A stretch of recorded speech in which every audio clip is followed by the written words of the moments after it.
देर रात अपराधियों का तांडव देखने को मिला है। 3 हाईवे में आग लगा दी गई। कोल ट्रांसपोर्टिंग में ये गाड़ियां लगी थी। 4 से 5 राउंड फायरिंग की भी बात कही जा रही है। खलारी के पुराने राय की घटना सामने आई है। 5 से 6 की संख्या में अपराधियों ने इस घटना को अंजाम दिया, जहां 3 हाईवे में आग लगा दी गई। कोल ट्रांसपोर्टिंग में ये गाड़ी लगी हुई थी। तो देर रात अपराधियों ने अपना तांडव मचाया है। 4 से 5 राउंड फायरिंग की बात कही जा रही है। तस्वीर आपको दिखा रहे हैं, एक्सक्लूसिव तस्वीर है। 3 हाईवे में कैसे आग अपराधियों ने लगाई है, अपना तांडव मचाया है।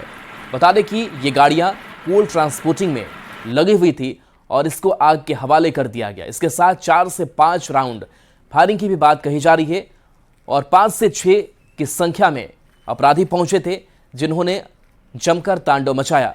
पुलिस मामले की तफ्तीश में जुटी हुई है। खलारी के पुरानी राय की घटना सामने आई है।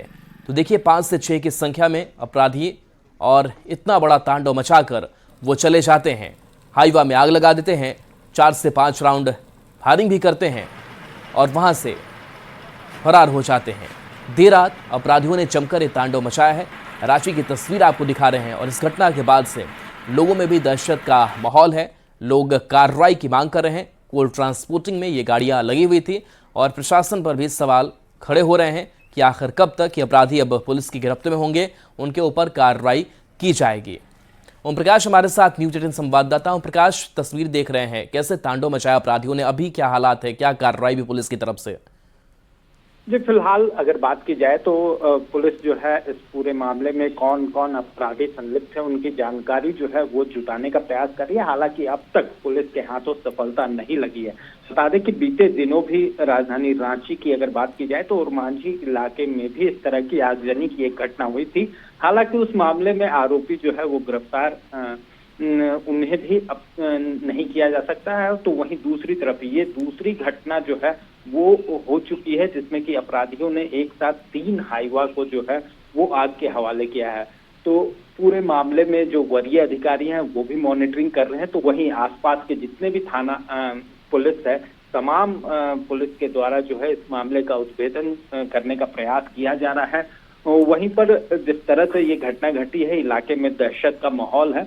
पिछले दिनों बता दें कि राहुल तूरी नामक एक अपराधी, उसके घर पर कुर्की जब्ती जो है वो पुलिस के द्वारा की गई थी और ऐसी आशंका है कि शायद उसी गैंग के द्वारा ये पूरी वारदात को अंजाम दे। पुलिस को चुनौती देने का प्रयास किया गया है। अब देखना होगा कि इस पूरे मामले में क्या कुछ जो तथ्य हैं, जो साक्ष्य हैं, जो अपराधी हैं वो कब तक गिरफ्तार हो पाते हैं और इस पूरे मामले का उद्भेदन कब तक हो पाता है। जी चलिए, शुक्रिया ओम प्रकाश इस अपडेट के लिए आपका। बड़ी खबर जमशेदपुर से है, जहां नशे में धुत एक कार ड्राइवर ने कई लोगों को टक्कर मार दिया, जिसमें 2 लोग गंभीर रूप से घायल हुए हैं, जबकि 4 लोगों को मामूली चोट आई है। घटना परसोडी थाना क्षेत्र की है। हादसे के बाद लोगों ने कार ड्राइवर की जमकर पिटाई कर दी। पुलिस ने उसे अपनी हिरासत में लिया है। बताया जा रहा है कि नशे में धुत कार ड्राइवर उल्टी दिशा में गाड़ी चला रहा था।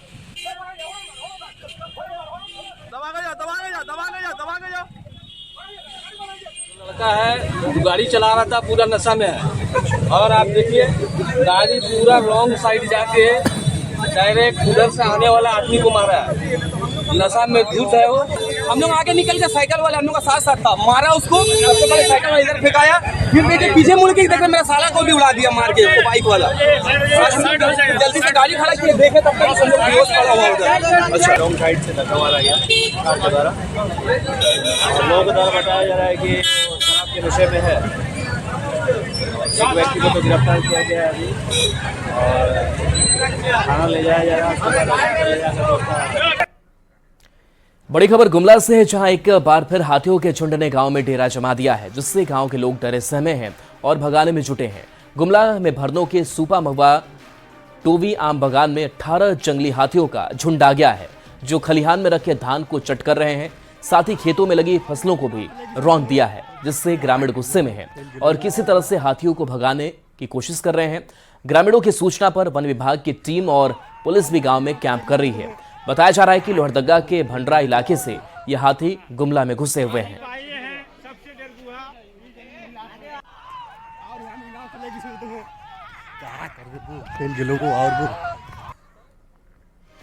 जामताड़ा के नाला से 3 स्कूली छात्राओं के साथ छेड़खानी का मामला सामने आया है।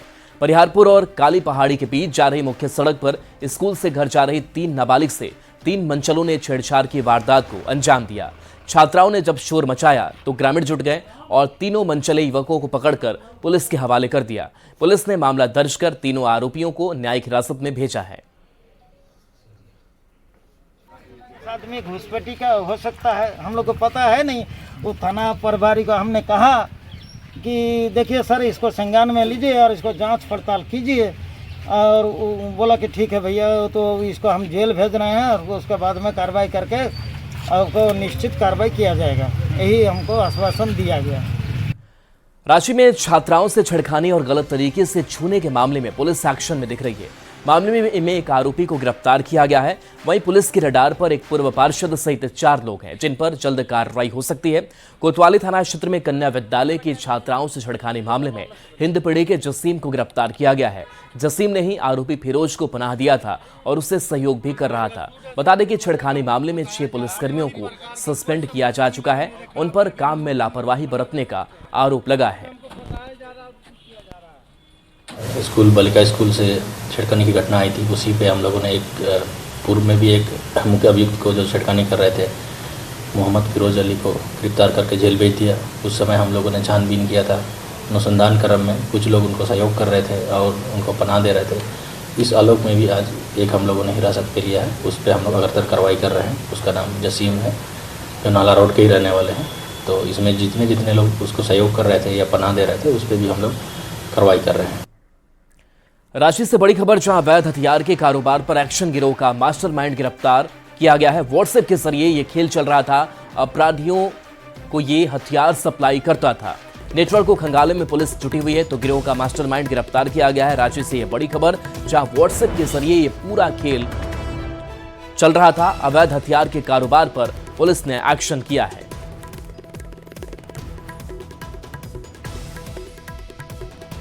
तो गिरोह के मास्टरमाइंड की गिरफ्तारी हुई है और व्हाट्सएप के जरिए ये पूरा खेल चल रहा था।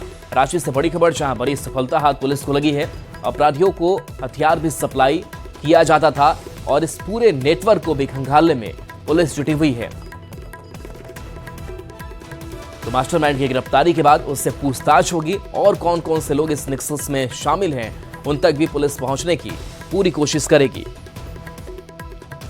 तो बड़ी खबर रांची से, जहां अवैध हथियार के कारोबार पर पुलिस का एक्शन देखने को मिला है। कोतवाली थाना ने यह एक्शन लिया है।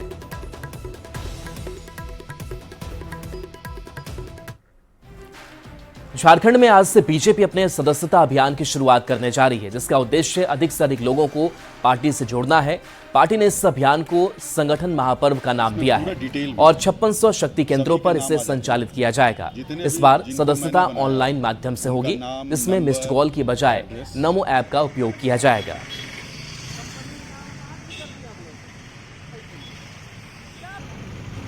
पार्टी की विचारधारा से जुड़ते हुए उनको हम सदस्य बनाने का काम करते हैं और लाखों लाख लोग स्वेच्छा से भारतीय जनता पार्टी का सदस्यता ग्रहण करते हैं। चूँकि आम लोगों में धारणा है कि भारतीय जनता पार्टी ही समाज का और देश का विकास कर सकती है, और ये झूठ नहीं बोलती भारतीय जनता पार्टी, न इनके नेता झूठ बोलते न ठगते हैं। इसलिए आम जनों का अपार जन समर्थन भारतीय जनता पार्टी को मिलती है और हमारे सदस्य लोग बनने का काम करते हैं।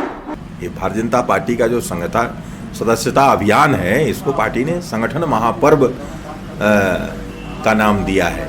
एक प्रकार से पर्व है, जैसे दशहरा, दीपावली और छठ सब मनाते हैं, उस ढंग से इसको एक पवित्र रूप से ये सदस्यता अभियान हम लोग कल से प्रारंभ कर रहे हैं। ऐसे प्रारंभ देश में तो पहले हो चुका है, लेकिन विधानसभा चुनाव के कारण यहाँ स्थगित था कार्यक्रम, तो अब हम कल से इसको विधिवत रूप से प्रारंभ कर रहे हैं। बीजेपी का सदस्यता अभियान 22 तारीख से स्टार्ट हुआ है, कल से शुरू होगा, और ये कोशिश है पार्टी की तरफ से कि ज़्यादा से ज़्यादा लोगों को पार्टी के साथ जोड़ा जाए। तो जितने भी पदाधिकारी हैं, एमपी, एमएलए और साधारण कार्यकर्ता, सभी को ये टारगेट दिया गया है कि ज़्यादा से ज़्यादा बनाना है। झारखंड कांग्रेस अपने विधायकों को नए टास्क देने की तैयारी में है। राज्य की योजनाओं और जनता से जुड़े रहने के लिए झारखंड कांग्रेस अपने विधायकों और मंत्रियों को नई जिम्मेवारी दे सकती है। हालांकि इस जिम्मेदारी की अभी औपचारिक घोषणा नहीं की गई है, लेकिन तैयारी पूरी कर ली गई है। झारखंड कांग्रेस के कल के बैठक में कांग्रेस के प्रदेश अध्यक्ष केशव महतो कमलेश ने कहा कि सभी विधायकों और मंत्रियों को एक एक विधानसभा गोद लेना पड़ेगा ताकि उस विधानसभा में सरकारी योजनाएं पहुंच सके।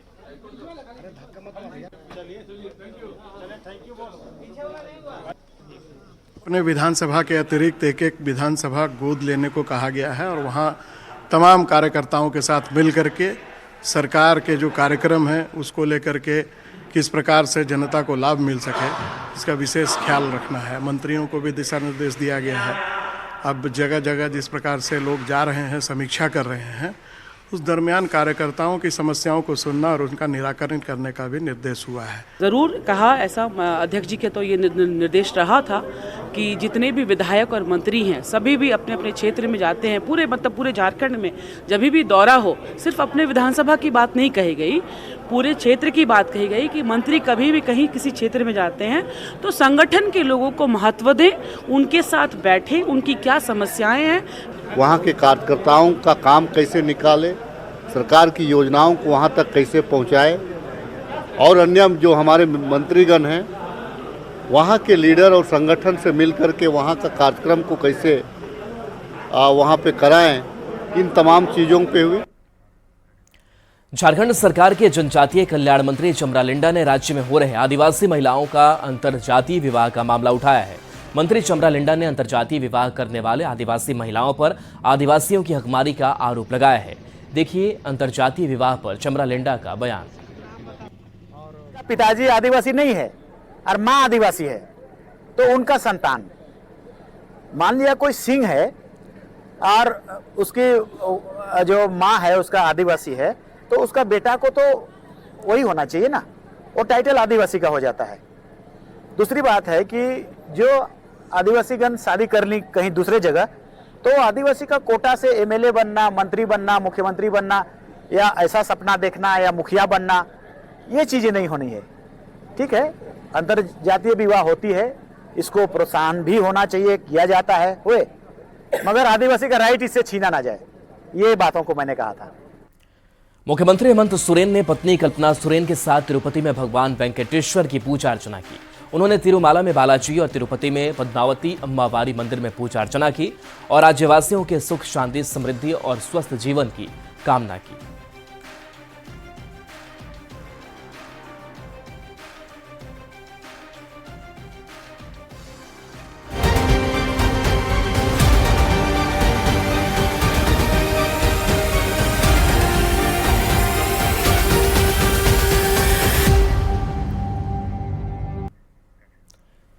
चाईबासा में झारखंड के डीजीपी अनुराग गुप्ता और सीआरपीएफ डीजी अनीश दयाल सिंह ने वामपंथी उग्रवाद और एंटी नक्सल ऑपरेशन पर अहम बैठक की। इस बैठक में CRPF IG Saket Singh, IG operation AV Homkar और कई जिलों के एसपी भी शामिल हुए। बैठक में कोल्हान और सरंडा क्षेत्रों में एंटी नक्सल ऑपरेशन की समीक्षा की गई। डीजीपी ने बताया कि अगले 3 महीनों में राज्य को नक्सल मुक्त बनाने की रणनीति बनाई गई है। इस बैठक को झारखंड में नक्सल समस्या को खत्म करने की दिशा में अहम माना जा रहा है।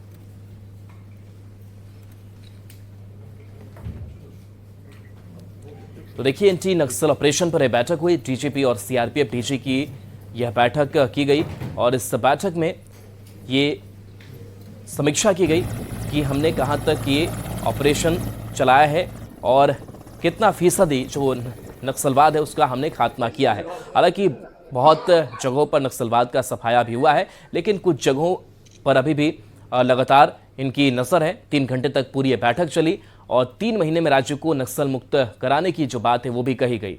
तो डीजीपी ने कहा कि झारखंड में नक्सलवाद खत्म होने को है। झारखंड राज्य की 95% नक्सल प्रॉब्लम समाप्त हो चुकी है। जो 5% बची है उसका रिव्यू करने के लिए हम लोग सीआरपीएफ के डीजीपी साहब, हमारा ये सौभाग्य है कि वो झारखंड में आए और चाईबासा में आए और उनके मार्गदर्शन में झारखंड पुलिस और सीआरपीएफ मिलजुल करके इंटेलिजेंस एजेंसीज के साथ एक निर्णय कर लिया कि अगले 3 महीनों में हम लोग इसका समाप्ति का पूरा जोर लगा दें। अब जरा झारखंड में नक्सलियों के खात्मे के दावों की वजहों को समझते हैं।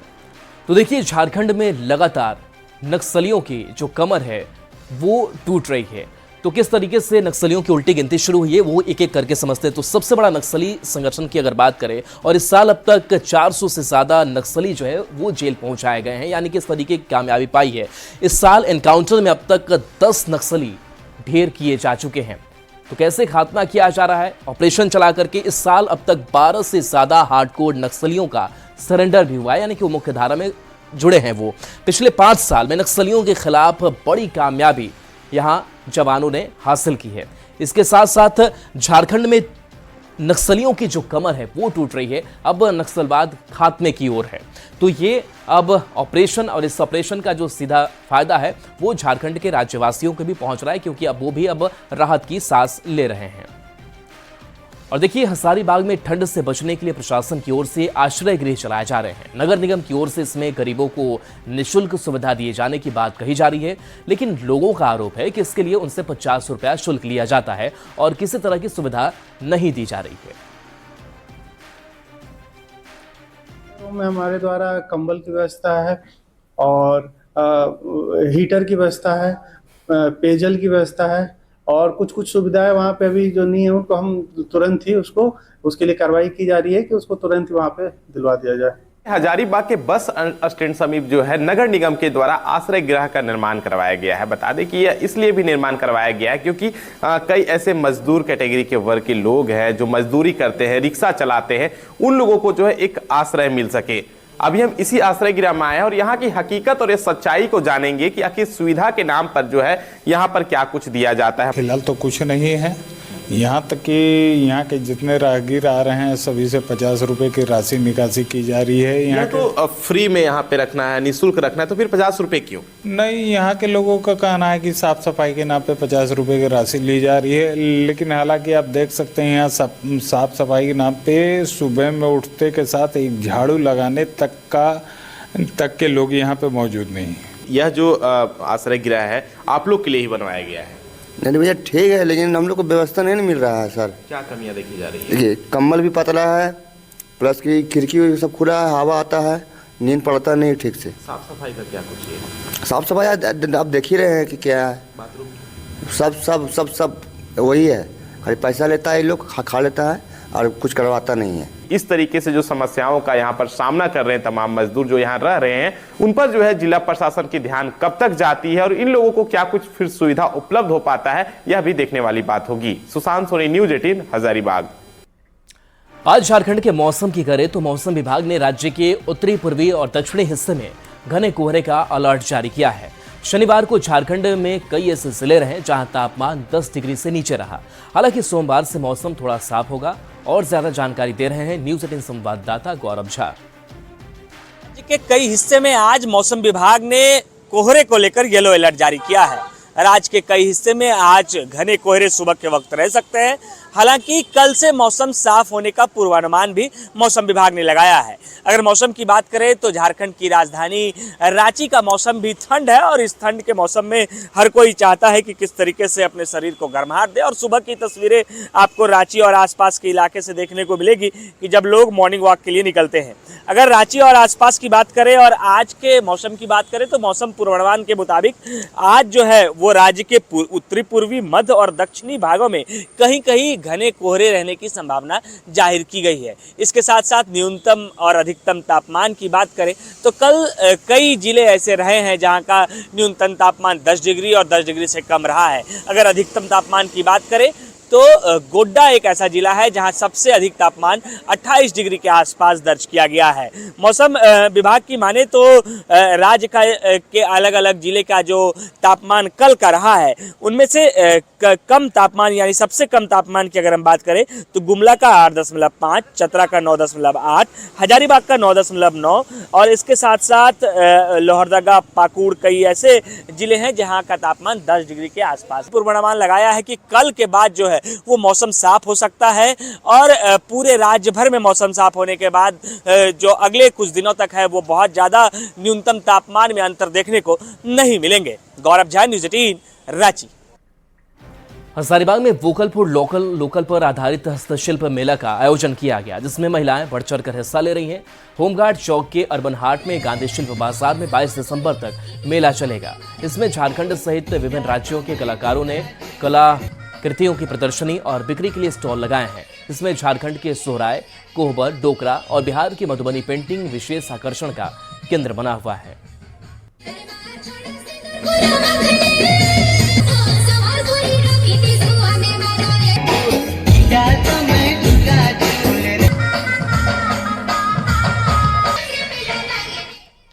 प्रोत्साहित किया गया है आर्टिजन लोगों का। इसमें 4 स्टेट का लोग हैं, बंगाल, बिहार, उड़ीसा और झारखंड। यहाँ जितना से जितना प्रमोट माने से है सब हाथ से बना हुआ है।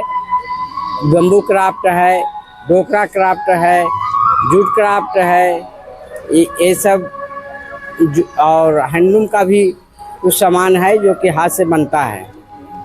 यही माने से है लोकल फॉर वोकल को प्रमोट करने के लिए